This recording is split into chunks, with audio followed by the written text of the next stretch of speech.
All right, people. I'm just stretching it out before the big live stream happy hour from the studio. We're testing a bunch of things that we got going on at the studio right now.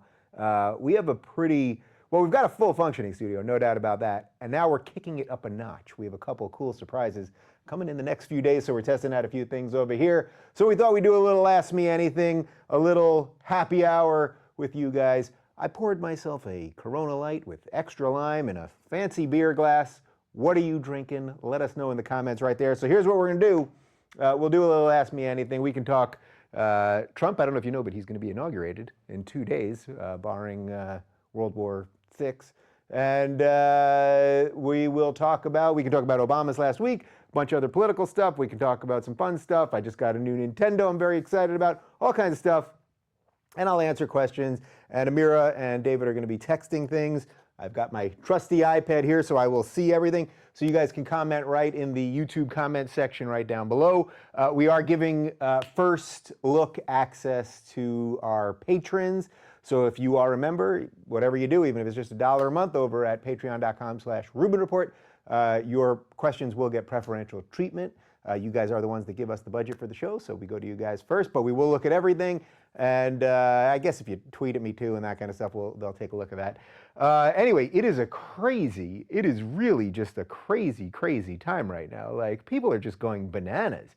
You know, I said right before the election that I thought there would be like a little period of calmness. Like, after it was so crazy for the year leading up to the election, then the week before the election, everybody was nuts. And I had just a feeling, regardless of who won, that for a little bit, there would be just like this tiny window where everything would be a little bit okay. We just have never had that period. We haven't had that period. It seems like everyone's just going more and more crazy.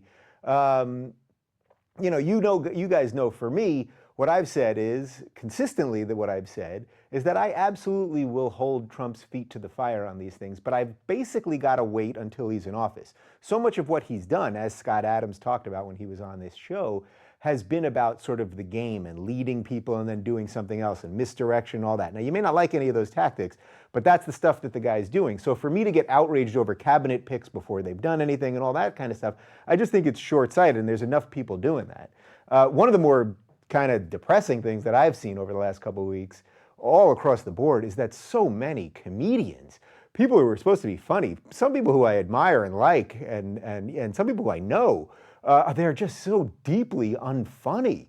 Like, what happened to these funny people? I used to be funny, and thanks to these motherfuckers, I'm gonna have to start being funny again because nobody's doing it anymore. So I'm gonna get back into stand-up. I feel like I gotta do an hour. I have to do like an hour HBO special. I really don't want to do it, to go back to stand-up. The thing is with stand-up, everybody starts in stand-up and gets the hell out of there. There's very few lifetime stand-ups. Seinfeld's a lifetime stand-up, George Carlin was a lifetime stand-up, Bill Maher. Most of these people, you do stand-up for a while and you get the hell out of there for your sitcom or anything else. I got a gig that I dig, but I feel like I have to do it. And there's just nothing funny coming out of the left anymore, and it's so depressing or whatever. Anyway, all right, we'll take some questions, and it's happy hour. Let me know what you're drinking. I am going, as I said, with the Corona Light with some extra lime in there. All right, David and Amir are going to fire me off some questions, and then we'll start playing along. So also, we are going to be doing some live streaming with some special guests. I don't want to announce who just yet on Friday for inauguration. So I think inauguration is about noon, or I guess it's maybe 11:30 a.m. Eastern. And then it should be wrapped around noon. We'll live stream the second. He puts his hand on the Bible, says, "That's it, I'm taking over." We'll be live streaming right after that. Okay, so let's see. So if you guys are watching, there is no direct Patreon post for this. This video is going out to everybody. This is for all people right now. So there's no direct Patreon post to this. Anyone that subscribes or clicks the link or anything can watch this thing right now.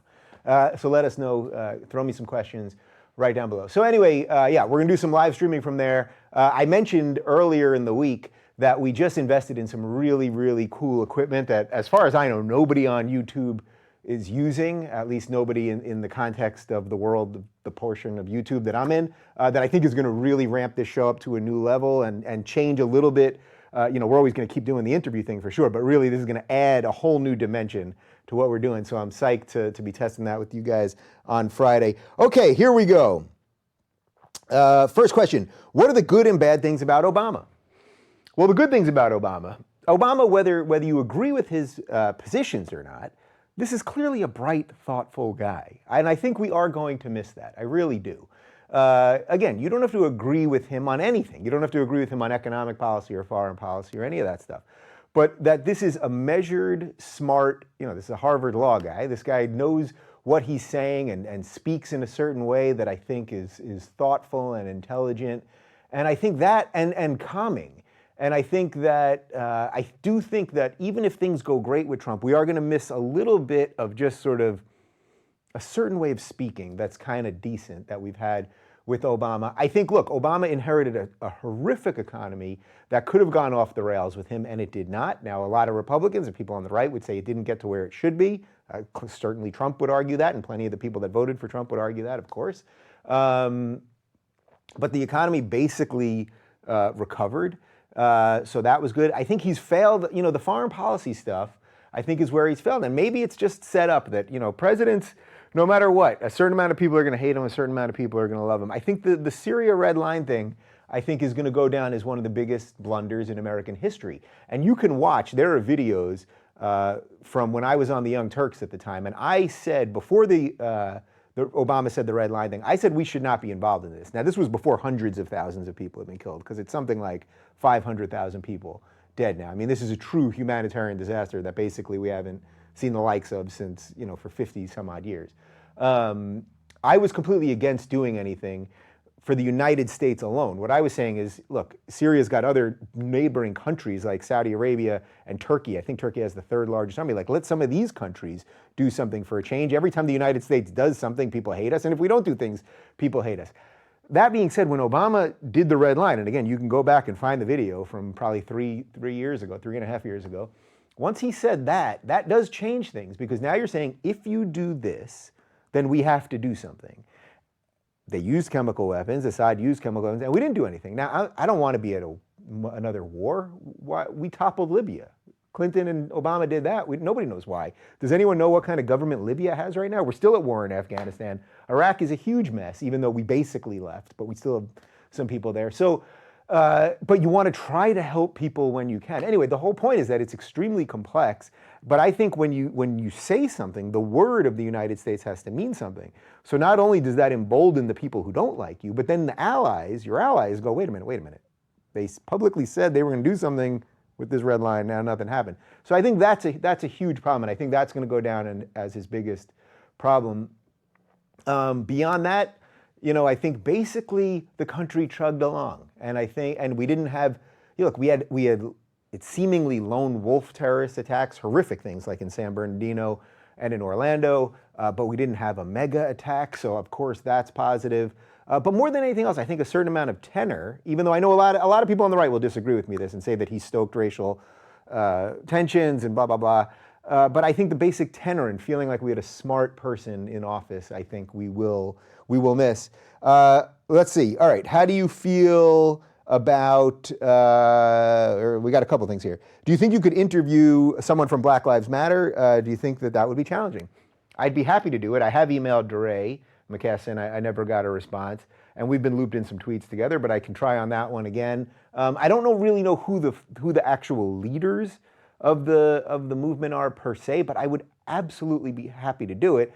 I think the movement, which I think, again, and this is, I say this phrase about, the road to hell is paved with good intentions. I think at first had good intentions to call attention to what they saw as a real problem with policing and racism, has now turned into something else that is trying to lead the pack on this oppression Olympics stuff, which is why they can go to a gay pride parade in Toronto and literally stop the parade and make the parade organizers say something about how they feel about black people. Now, first off, this is in Canada, so it has nothing to do with the United States police force. But this is what the oppression Olympics does. You always have to put your oppression, whether it exists or not, above someone else's. So I think they've really gone in a way that I think is not good, but I would be happy to, of course, have those conversations. Let's see, any multiple guest episodes on the calendar yet, debate or collaborations? So a lot of you guys have been asking about this. So first off, I just tweeted today, we finally are going to be booking our next YouTube week, which I'm psyched for. It's 5 days in a row where we do 5 full interviews with YouTubers. Last time we did a whole bunch of people, including Chris Ray Gun and Blair White and that guy T. And this time we're gonna do 5 more people. We also are going to start doing some more debates. You know me, I like the long form conversation, but I think getting a little more debate in this, as long as people will treat it respectfully and honestly. Look, I've had people sit in that chair right across from me who have debated each other. Dinesh D'Souza has debated Michael Shermer. I like them both. I tend to agree, obviously, more with Michael Shermer on most things, but I would love to get that, as long as people will do it within the context of decency and not bullshitting and lying. Then I will be happy to have those conversations, of course. A bunch of people have asked about how do you feel about the Chelsea Manning thing. So look, there's something very strange going on here, and this is how everyone picks a side, and then once you've picked that side, once you say, this is my team, then your ability to be honest really goes out the window. So look, if you're upset right now about what you think is election hacking and Russia's involvement in our election and leaked documents and all of those things, well, all of that is directly related to Chelsea Manning and WikiLeaks. So if you're upset by that, you have to be pissed at Chelsea Manning. So you can't be upset by that and then also want Chelsea Manning to go free. Now, Chelsea Manning's been in jail for, what is it, 5 years or so? Is it 7 years? I'm not even fully sure, but for enough time. Now, I don't know. This is one of the things, you know what, I can't give you a full, like, this is absolutely what I think is right idea. Look, if we pardon Chelsea Manning, which Obama did, once Chelsea Manning's pardoned, who knows how many other people in the government will release information. Now, let's say some of it is right for us to know. It's important that we know that our government is spying on us or some of this stuff. At the same time, governments do have to have certain secrets to keep things operating. That's just reality. But again, I would welcome you to watch all the videos that I was part of when this thing broke a couple of years ago. And I'm all for open government, but it's just naive to think that they can just be glass door open, see everything all the time. So I think it's one of these really complex things, and it's so strange how you see all these people cheering the release of Chelsea Manning, at the same time screaming about all the information that Chelsea Manning's espionage or release or whatever you want to call it led to. And this is one of these things where you got to try to be intellectually honest and go, the world is actually kind of complex. Somebody saying that Dave can't talk without the teleprompter. I have no teleprompter right now, obviously. The only time I have a teleprompter is when I do the direct messages. And to be honest with you, I don't even really like using the teleprompter. I only use it in those instances because I'm usually doing like a 5-minute piece. And if I was to do it off the top of my head, it would obviously be a lot sloppier and whatever. But I don't get any great joy out of the teleprompter, but I assure you I'm not using the teleprompter right now. Somebody asked, when am I going on Bill Maher's show? I would love to go on Bill Maher's show. When I started doing stand-up back in '98, he was doing Politically Incorrect. I actually interned, or I was a PA on Politically Incorrect for a couple of weeks. They shot some stuff in New York. Bill has been one of my biggest influences as a comic. I met him twice this year, had a nice chat with him. I've met with the team over there, the booker and the executive producer. My agents are talking to them about getting him in here and me over there. It will happen. It will happen. I hope it happens this year. Look, more than anything else, I think it could happen directly because of you guys. Because as this split on the left, which now is, this thing went from when I started talking about this stuff, you know, a year and a half ago, when I had my first show on Aura with Sam Harris, and then subsequently had people like Ayan and Majid and Douglas Murray and a whole bunch of other people, and Ali Rizvi and Sarah Hayter and all these people, and we started talking about this split on the left and what it could lead to, that it could lead to someone like Trump, which we were all saying. Everybody was saying it. I welcome you to watch those shows. Now that split, which at the time was just like a little scratch, now it's a gaping fucking wound. And everyone knows it, right? So for all the people that 5 years ago the media was thrilled to tell you how the Republicans are splitting in half. It's the Tea Party versus the conservatives and blah, blah, blah. And now they're happy to tell you it's the Trumps versus the conservatives. Well, guess what? There is a massive split on the left, and the media won't really fully report on it because it's their guys. But that's one of the reasons why you guys come to me and to some of the other people that are in this space.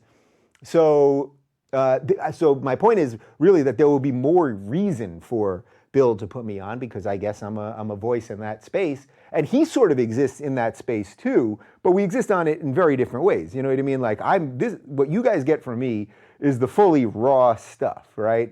Again, I'm not reading off a teleprompter right now. You're getting fully raw stuff. I don't have a team of 20 writers. I don't know how many writers you have, but I don't have a whole staff of 20 people. I have 2 great people that work with me. And that's what the beauty of the internet is. So I'm sort of doing it at this level. Bill's doing it at the TV level. And I don't think we agree on everything. There's definitely been some things over the last year or so that I disagree with Bill on. So, actually, for example, I don't know if you guys saw this, but in one of his shows last season, when he ends the show before he does New Rules and he gives his final speech, or I guess it's right after New Rules, he did a thing about how the rise of Trump is not related to the left, that this is purely what the Republicans have led to. Now, you know my feelings on that. That's not true. And I know that's not true because so many of you email me about it or comment in the section saying, I used to be on the left, I was a progressive, or I was a liberal. I see this craziness about thought control and lack of free speech and all this awful stuff coming out of the left and being unable to talk about Islam and all these things. And that has driven me more to the right, or it's driven me more to the center, or it's made me vote for Trump. I mean, I've seen these things over and over and over again. So Bill did a piece about how that wasn't the case.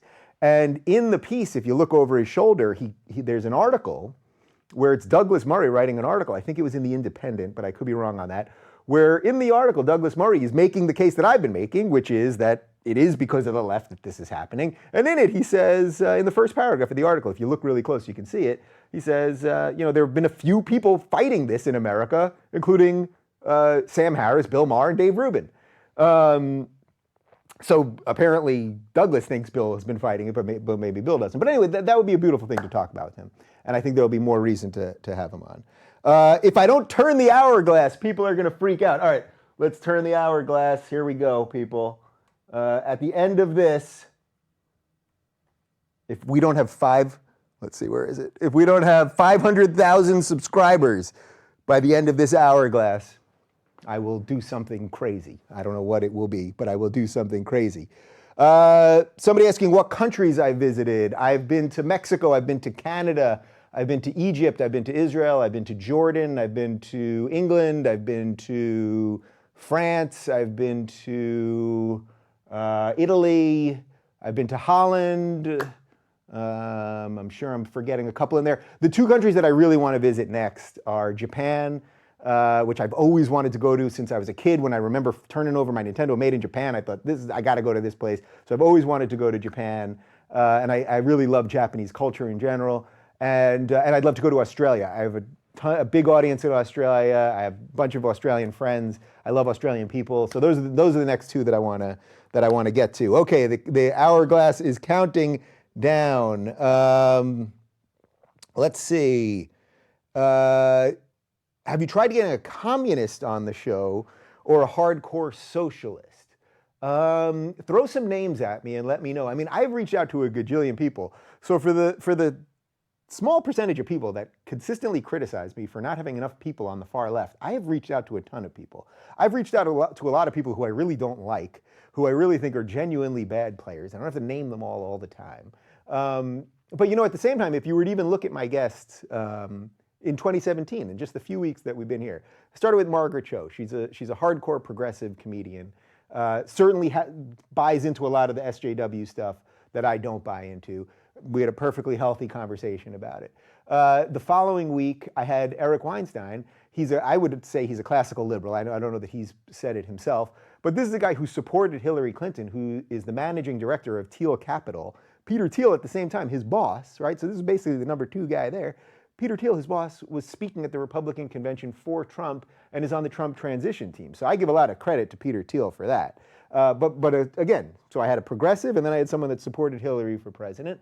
Then after that, who did I have on after Weinstein? I just want to go through my guests this year. So this week, I had Dennis Prager on, who's he's pretty much, I would say, the definition of a conservative. But interestingly, we did sort of mesh on some of this old school liberal stuff isn't that far from conservatives.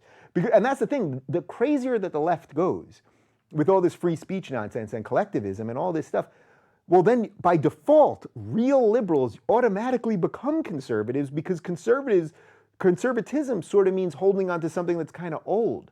So liberals will go, wait, that was the way it used to be, not the crazy way it is now. And then old school liberals are going to become conservatives. I've been trying to deal with this shit. Who did we have last week? Last week we had Yanis Varoufakis, who is the former Greek finance minister, who at one time described himself as a Marxist, including, he's a believer in a bunch of different economic theories. And by the way, when I interviewed Dennis Prager this week, about 2 hours before that, I interviewed Jerry Coyne, who is an evolutionary biologist, who is a total atheist. Prager argued some stuff from a religious perspective. I thoroughly enjoyed talking to both of them, even though I think they would disagree on 99% of stuff. I tended to agree more, I think, with Jerry Coyne on some stuff than Dennis Prager, but I welcome you guys to watch that interview. And by the end, by the way, with Prager, there was a lot of stuff we didn't get to, and we agreed, even though, look, we talked about gay marriage and had a major disagreement, a whole bunch of other things, but it was totally done in the spirit of respectfulness. So anyway, to the bigger point of would I have some communists or some Stalinists or some Marxists? Yeah, send them my way. I don't mind talking to these people. It's been hard to book some of them, but absolutely I would. All right, let's see what else is going on here.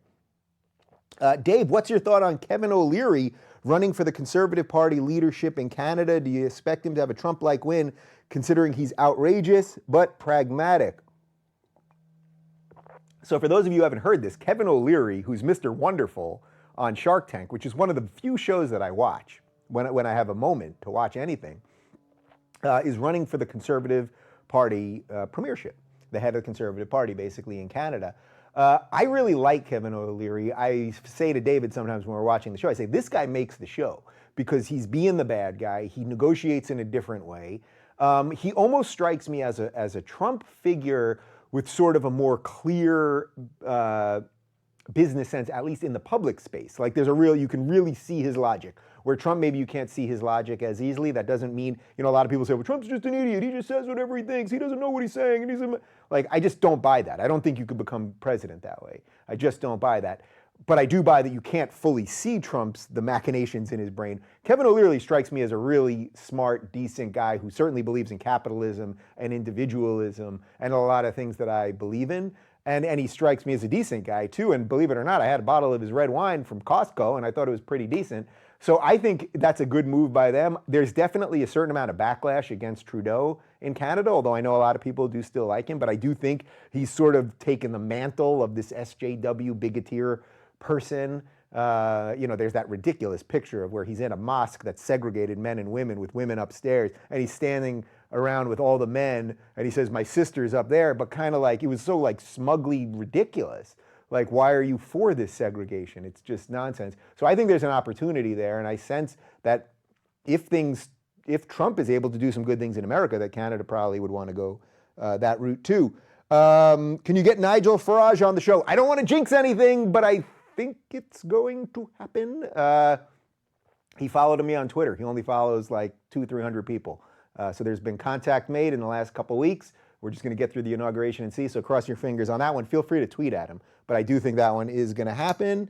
How much of the struggle between right and left is bad wording to you, such as gender identity and biological gender? That's a really good one. I talk about the label thing a lot, how these labels are becoming more meaningless and, but at the same time, you have to use labels when you're talking about ideas, because otherwise it's just, I could talk about just these sort of esoteric, ephemeral things, and it would be impossible to get a point across, right? So sometimes, like when I have to make the distinction between, what a progressive is and why being a liberal in the classical sense is not being a progressive, or when you have to talk about the difference between an Islamist and a jihadist versus a nominal Muslim, or any of these things, labels are getting sort of ridiculous. And it gets a lot messier when it comes to things like gender identity and biological gender and all that stuff. As a general rule, and I would say this is my sort of guiding principle in life, I think you know what is best to do in your life, which is, so that's a very classic liberal belief in liberty, that it is your own mind to figure out what is right for you and go get it. That's very much in line with classical liberalism. It's very much in line with libertarianism. If you saw my show with Don Watkins from earlier this week from the Ayn Rand Institute, that's very much the idea of objectivism, that it is your duty as a person. That's the philosophy of objectivism. It's basically your duty as a person to go ahead and figure out what's right for you, and then through that you'll do good in your community and all that stuff, and that's definitely connected to laissez-faire economics and a few other things. I don't buy into fully all of that, but I don't think, but you know, everyone wants everyone to take a purity test, and if you say anything that sounds a little different, now you're not this, or you're a rhino, or you're a cuck. It's like, everyone just take a freaking chill pill, please. All right, cool. So keep firing the questions at me. We got a whole bunch here. Hey, Dave, what do you think about the Women's March issue between the pro-choicers and the pro-lifers? I mean, this is exactly what I was just referring to. You can be a woman and let's say you're a woman, you don't like Trump, so you're going to march. If you can't march with a woman who thinks differently on abortion than you do, you guys got a big problem. And this sort of division constantly, figuring out what division you have with somebody and then letting that dictate everything else is tough. You know, I'll give you two examples of things that have happened to me recently. You know, I've mentioned to you guys a couple times that I have 3 childhood friends who we have completely different political views now. And these were my best friends growing up. And one of them became a huge Trump guy. He's a doctor. He didn't like what happened with Obamacare. Became a huge Trump guy. One was sort of completely apolitical his entire life. I don't even think he would know who the vice president was 2 years ago. And he started becoming a bit of a Trump guy. The other one's a total progressive. I would say regressive, okay? We were engaged in this text battle over these last 2 years, and at times it would get extremely heated. And there was one time where I really sensed, wow, like this could like end a friendship here, not coming from me. And I made sure to say, guys, no matter whether we agree on this stuff or not, like we share something, a history that is much more important than this nonsensical political stuff. But people are dropping friends because of politics, and that's crazy. And just when I was in New York a couple of days ago, I saw 3 old college friends, some of the brightest guys that I studied politics in college, that I was in classes with one of them, with 2 of them actually, and the other one's a really bright guy and a lawyer in New York. And we got into a really heated thing. I mean, one of them was really screaming about how Trump is the next Hitler and lists and deportations and all this stuff. And it was getting really, really heated. The waiter I could see was like getting nervous while he was, you know, coming over to us.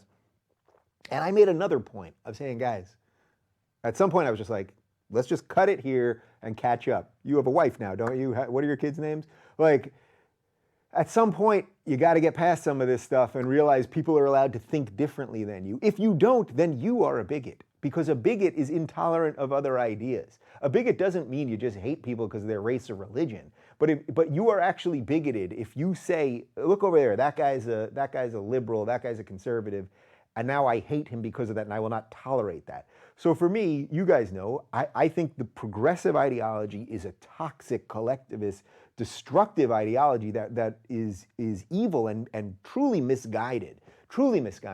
But I will consistently try to win these people over with ideas, and I will consistently invite them on the show. I do find, though, that the lack of tolerance, unfortunately, comes more from people on the left. That's what I see when I post videos. If I post a video with a person on the left, I see people on the right often saying, you know what, I think this is bullshit. This person just laid out a bunch of garbage. But I watched, I comment on it, but that's it. If I do it the other way, I see a lot of, fuck this asshole, this fucking cunt, motherfucker, dickhead ass. And it's like, that's not cool. That's not cool. All right. Thoughts on the Milo UC Davis event. So I was in New York when this happened. So I was a little off the grid. I did a mini off the grid, not really. So I didn't fully see all of it, but you guys know my feelings. First off, I have no evidence that Milo is a white supremacist. I have met him several times. Not met him, he's been to my house. I like Milo, I've been out with him. He's gonna be here in 2 weeks. I like Milo. Yes, do we disagree on things? Yes. Go watch, watch both of the times that we've sat down for an hour and watch us disagree on several things, including gay marriage, including what real liberalism is, including where I make the distinction between radical Islam and the nominal Muslim that he doesn't make, and I've tried to clean that up for him, and he doesn't even want my help. So I disagree with him on a bunch of stuff, and that is all irrelevant.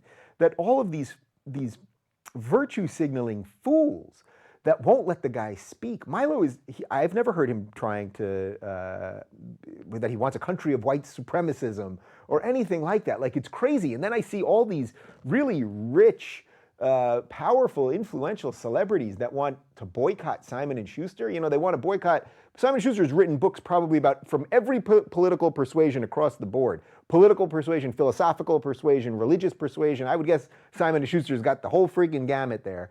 But these people suddenly, they want Milo to be silenced. Or Twitter wants Milo to be silenced. And it's like, wait a minute. The Muslim Brotherhood, their stated goal is worldwide jihad. They want everyone to submit to Islam, okay? This is not good if you're a progressive, if you're a free thinker, if you're an atheist, if you're a Jew or a gay or Christian or basically anyone, or if you're a Muslim, this is not good unless you want to live under total theocracy. Guess what? They're verified on Twitter. That guy Robert Spencer, the head of the alt-right who did the Hail Hitler thing in DC a couple months back, he's verified on Twitter. Milo got the boot. Now, we can talk about Twitter's terms of services, and I'm not saying this is a First Amendment issue because it's not the government and all that nonsense. But Milo has brought out some really authoritarian pieces in people. And again, this goes back to what I said before about comedians, because I see these comedians for censorship now. And it's like, you think George Carlin would have been for censoring Milo? And it's like, I can tell you that he would not have been for that. Okay, let's see. Hold on, let's hear. They're showing me some images here, so just real quick. Yeah, so it sounds like at UC Davis that it was canceled due to security concerns. It's unclear whether there were broken windows or hammers or any of that stuff. Look, I don't know about that, but I can tell you firsthand, when I spoke at UCLA with Milo, there were kids that created a wall to stop other kids from getting in. They called a bomb threat. They were pounding on the doors while we were in there. They were getting in cops' faces like this, trying to provoke the cops. They were throwing garbage cans. I mean, this is all shit that I actually saw with my own two eyes, so I'm not making it up. This is not good. This is not good for free speech or for tolerance. And speaking of free speech and tolerance, if you guys are in the Portland area, I'm going to be speaking at Portland State with Peter Boghossian and Christina Hoff Sommers on January 29th. I'll be up there talking about free speech, and I'm doing a free speech thing at UCLA, I think on February 1st. We'll have more information on that soon. This is a good one. Did Gary Johnson's implosion during the 2016 election spell the end of a libertarian running for the president for the future? So, look, I think most of you guys know my feelings on Gary at this point. I've had Gary on the show.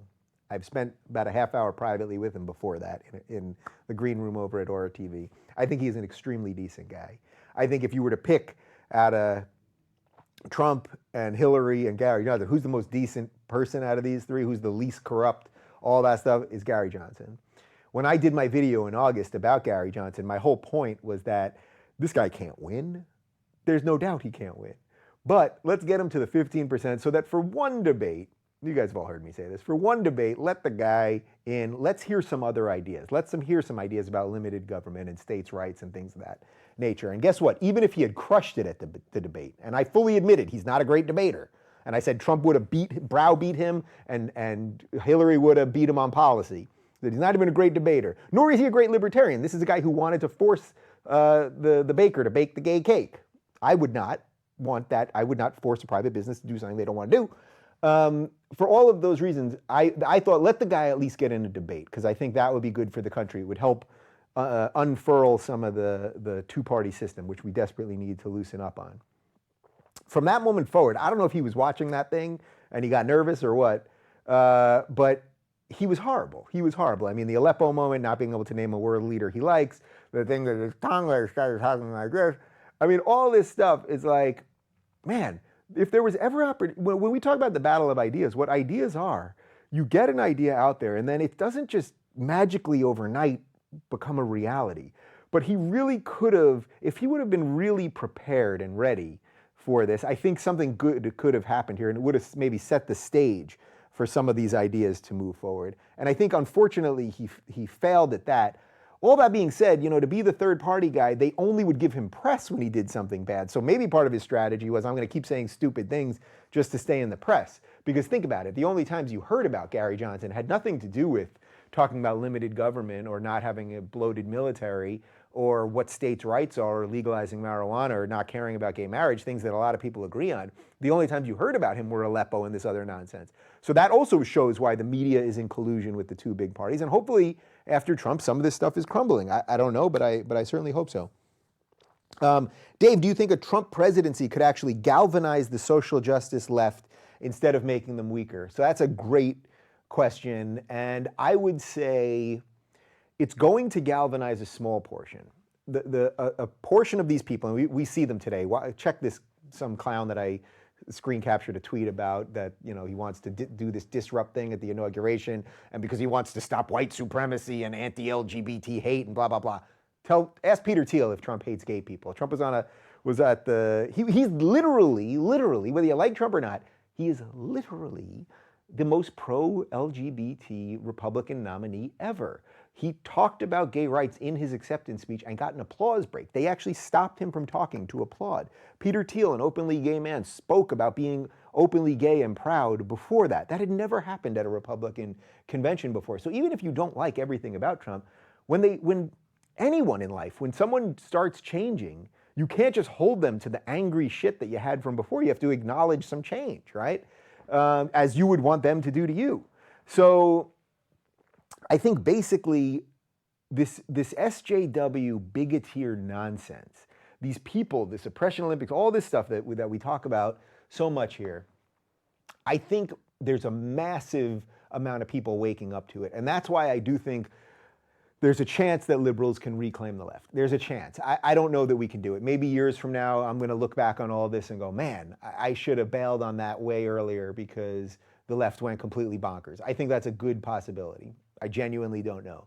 But at the same time, I think there's a chance we can save some of the left. But if these people, let's say they do galvanize, let's say they do what this person's asking, and they galvanize and start gaining strength, while they'll gain strength with their core, they're going to keep purging people.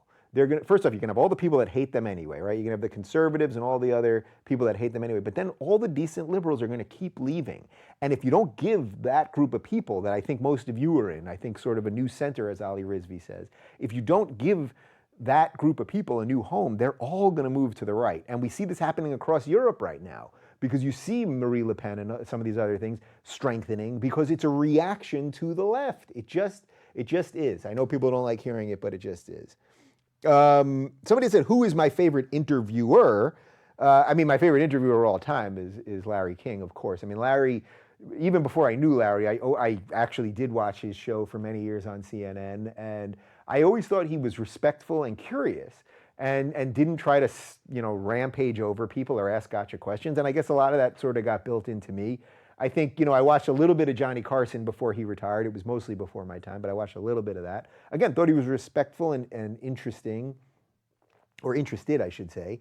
So for me, it's like, there are times, people ask me sometimes how much preparation I do for an interview, and how much do I want to read the questions and all that, and I say it at the end of the interview. When it's a really good one, I never look down once. Now, occasionally, I have to look down because there's a specific point that I've got to get to, or I need to know an exact quote or a theory that when I had Eric Weinstein on and I'm talking about mathematical theories, well, I don't know all these mathematical theories. He could have been making shit up, and I wouldn't have known.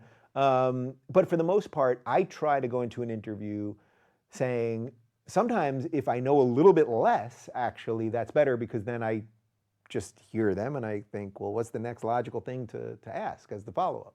And I know a certain amount of people want me to be more combative with people and all that. And I think, maybe as I have some of these people return, I've only been doing the show for a year and a half, maybe as I have some of these people come back, then things will be a little more combative. Once there's the rapport there for that, it's not really my style. I like letting the ideas kind of ruminate on their own, and then let you guys make up your mind. I don't have to yell at you. I believe you can make up your own mind. If you're watching me to yell at you, you got another thing coming.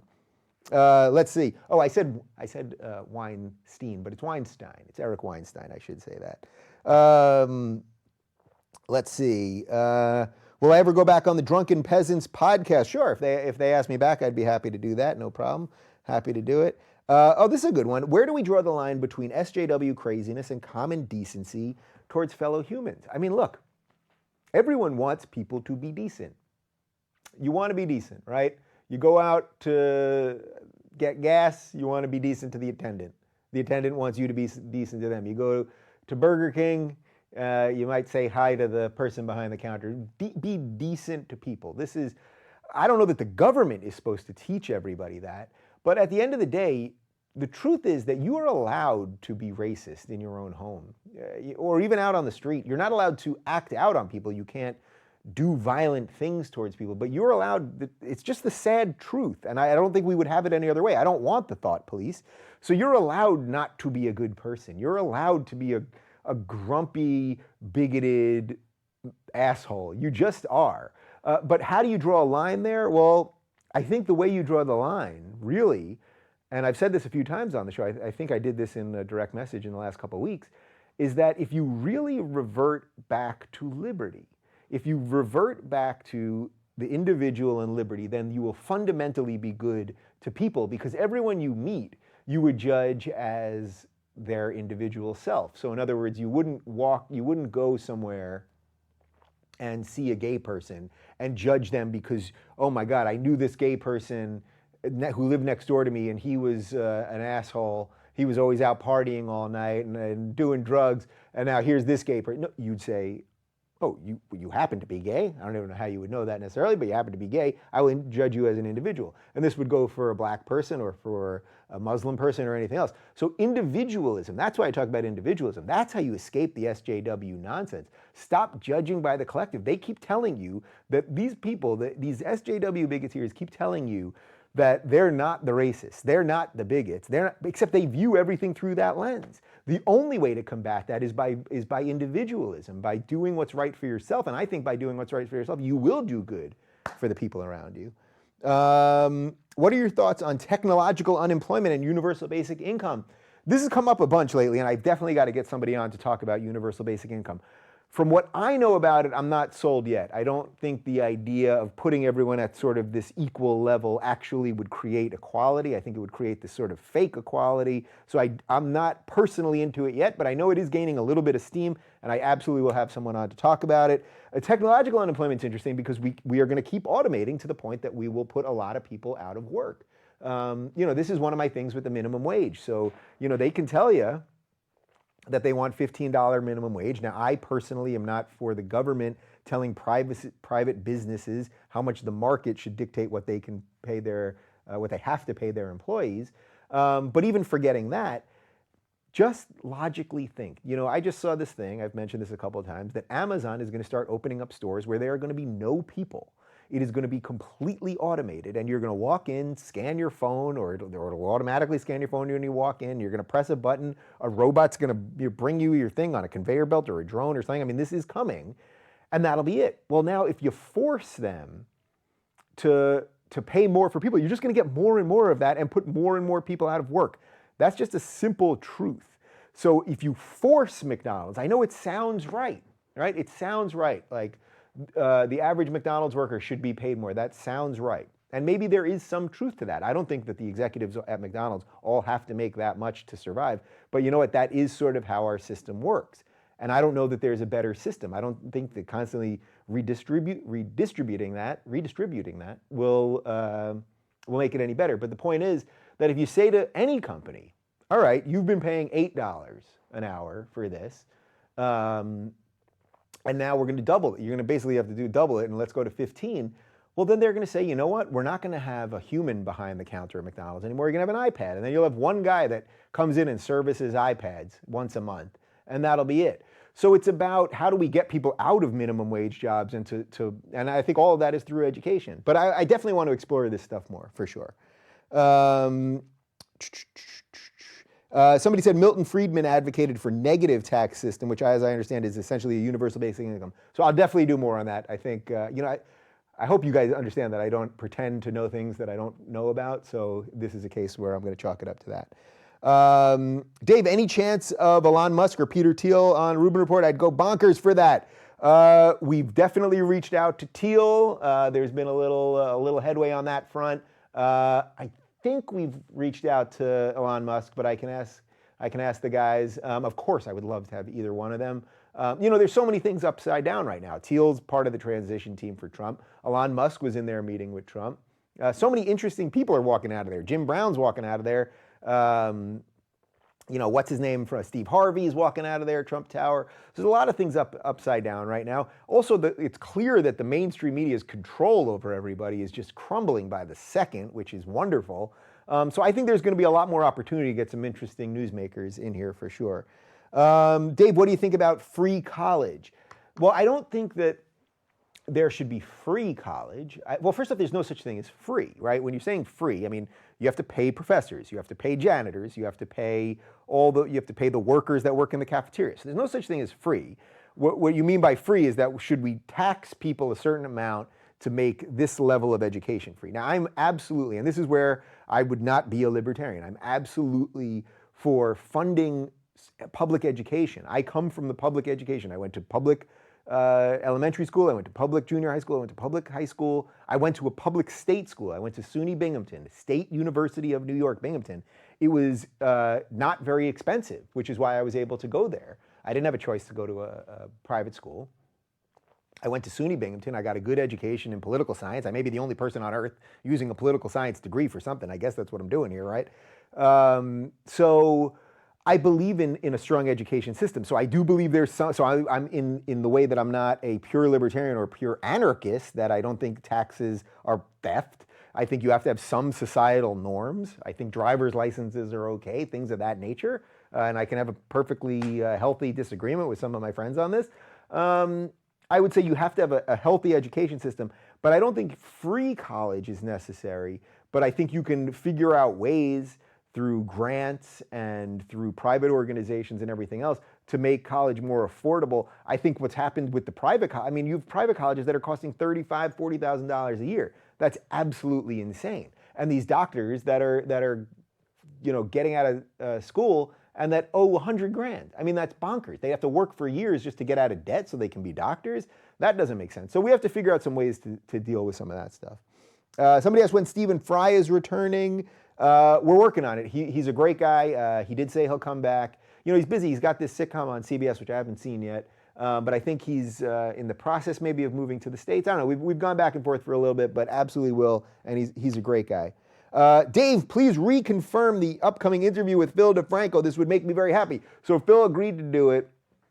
I share a great amount of, camaraderie with Phil because I think he's had a similar awakening about what's going on politically in society as I have. And we talk about a lot of the same things and things like that. So he's publicly said that he'll do it.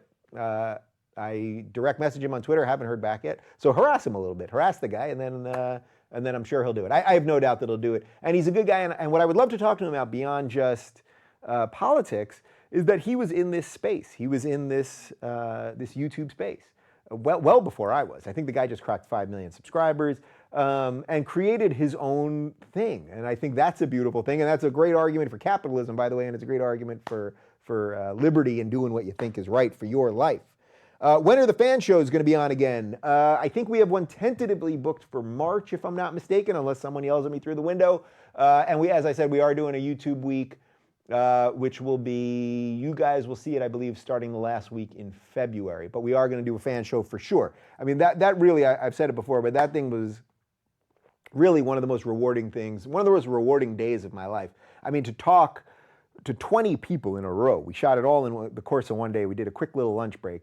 But to talk to 20 people in a row from all over the world about all of this stuff and realizing that people, regardless of, of course I knew this anyway, but people regardless of age and sexuality and nationality and religion and all that stuff, and gender, that we were coming together on some of this stuff, it's incredibly powerful. And if I've been a little bit of a conduit for any of that, that's pretty awesome.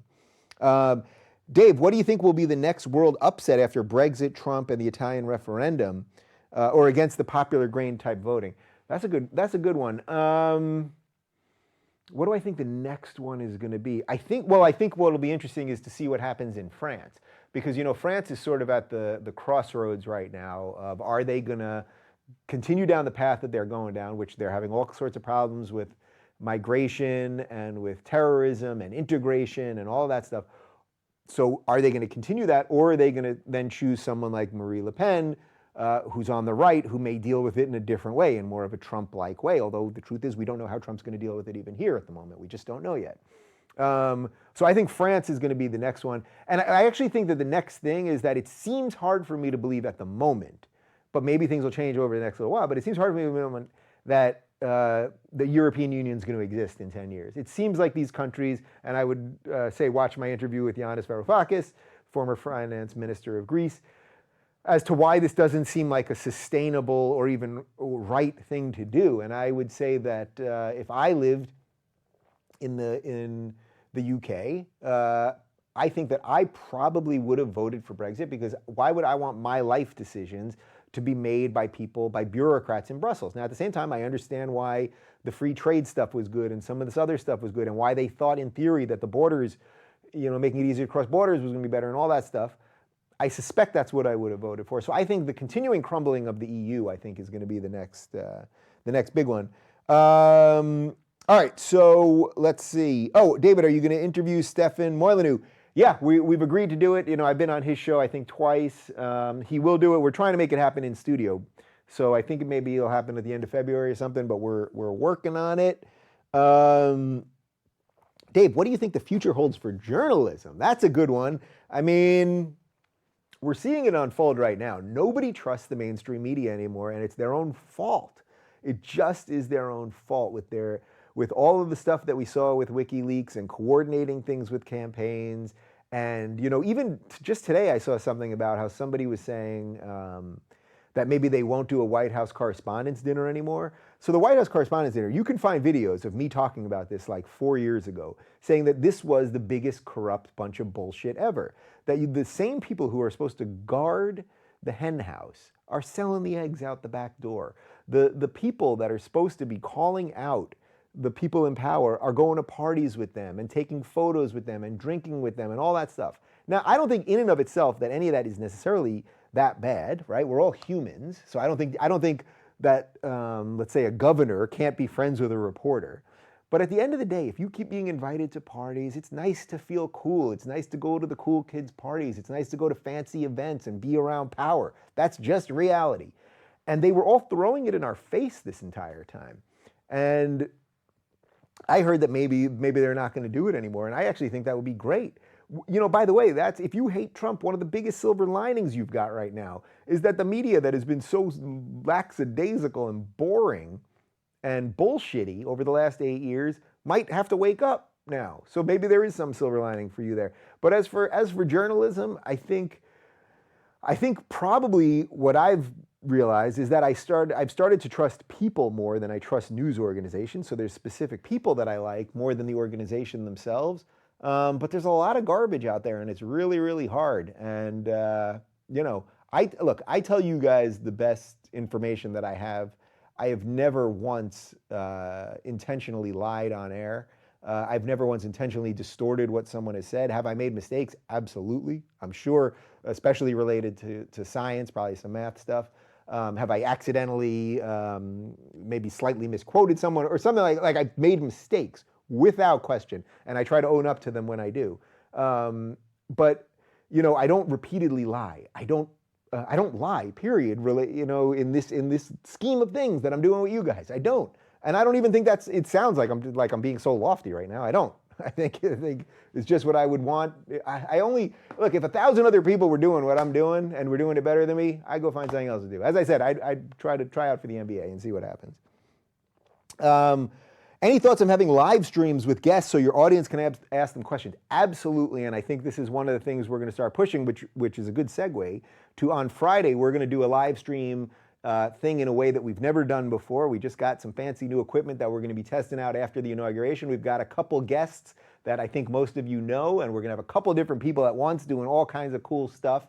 So that'll be Friday right after the inauguration. So my guess is that'll be around probably noonish Eastern, but I'll be sure to post it on Twitter and in the YouTube feed before you get to it, or so that you're able to find it.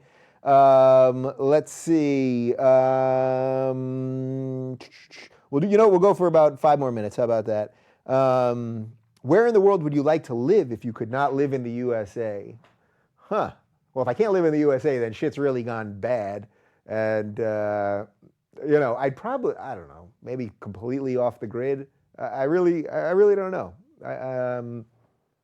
As I said, I want to visit Japan and Australia. Maybe I'll find a little hideaway there. You know where I'd go? I'd go to that island that that Luke was hiding on. You know, after in The Force Awakens, it seemed very pleasant there, quiet. I like quiet. You know, that seems pretty good. So I think I'd probably do that. Someone's calling me from a 214 area code. Where is that? Anyone know? Let's see. Will you have any prominent climate skeptics on? Watch my interview with Alex Epstein from the. He's from. His book was The Moral Case for Fossil Fuels. He works for the Center for Industrial Progress. I think it's his think tank. And he's absolutely a skeptic. I've also had Michael Mann on, Dr. Michael Mann from Penn State University, who is a leading climate scientist. And I'll continue to have those conversations. People get really angry when you even just talk about that stuff, but I'll absolutely continue to do that. Can open source media work? Well, it depends what you mean by that question, but I guess basically like, you know, just by having everyone submit and figuring out what's what. I mean, there's a little bit of a danger, as I've said. Look, the online thing is beautiful right now. I'm part of this. I love this. I own what I do, and thanks to you guys that support what we do on Patreon, I have no boss. I wake up every day. I have no boss. I'm able to do what I think is right and is good and will make me happy, and that's what I try to do. And I think that's pretty great. So there's a beauty to what's happening with the online world and the digital world. And at the same time, anyone can do it, which is nice, but also means that if anyone can do it, well, then you're going to get a lot of bullshit artists. You're going to get a lot of bad people doing it, a lot of people who do want to lie and trick you and use clickbait and nonsense. And any moron can create a YouTube channel and put themselves at a desk and put on a jacket and make it look like they know what they're doing. So there is a danger there too, for sure. So you got to watch out for that. So open source, the low barrier to entry is the beauty of the internet, and it's the nightmare of the internet. And that's why the onus is now on you more than it used to be to figure out what you think and who you trust. Okay, so we're going to wrap this thing up. Reminder, we are fully fan funded. You guys you literally built this studio.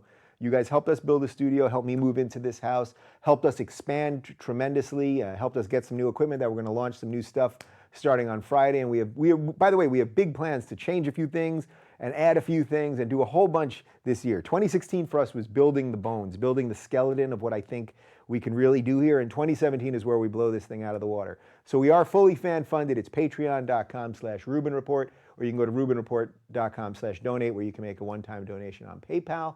And because of that, you know, many of you know about this YouTube monetization issue where they're watching certain videos. If you talk about certain things, you get hit in the algorithm.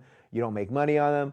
Well, I don't have to worry about that as much as the average person on YouTube, because we have a revenue stream of our fans that keeps us afloat. The YouTube money is nice, obviously, and we reinvest that in the company, the production company that we've created.